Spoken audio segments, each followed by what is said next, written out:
रे रे चातक सावधान मनसा मित्रक्षणं श्रूयताम्।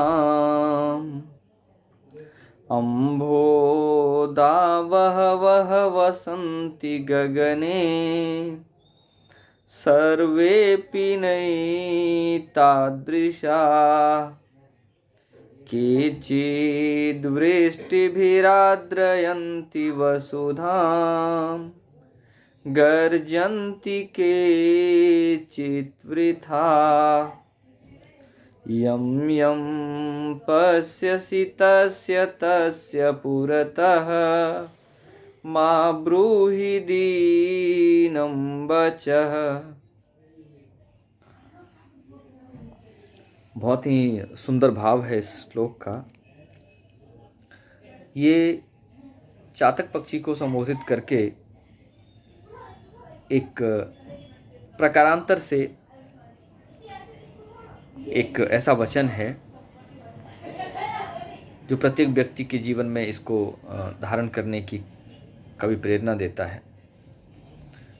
चातक पक्षी की विशिष्टता ये है, साहित्य में ऐसा कहा जाता है, भारतीय साहित्य में इसकी विशेष रूप से चर्चा हुई है कि चातक पक्षी केवल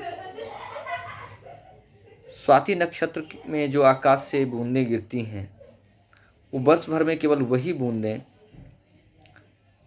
उसको वो पीता है, जल ग्रहण करता है। इसके अतिरिक्त वो कभी भी किसी भी सरोवर, तालाब, झील, कहीं से कोई पानी नहीं पीता। इसलिए कवि चातक के माध्यम से कहना चाहते हैं, हे मित्र चातक, तुम सावधान मन से एक क्षण के लिए मेरी बातों को सुन लो। रे रे चातक सावधान मनसा मित्र क्षणम श्रूयताम्।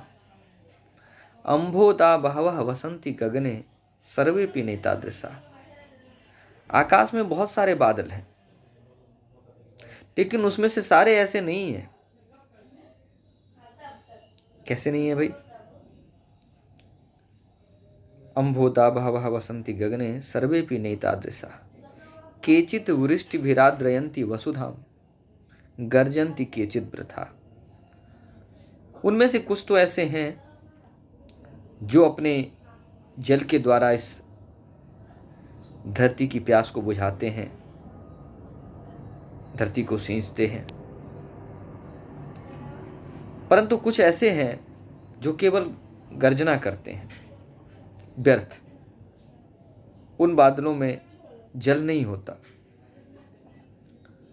तो इसलिए हे मित्र चातक, तुम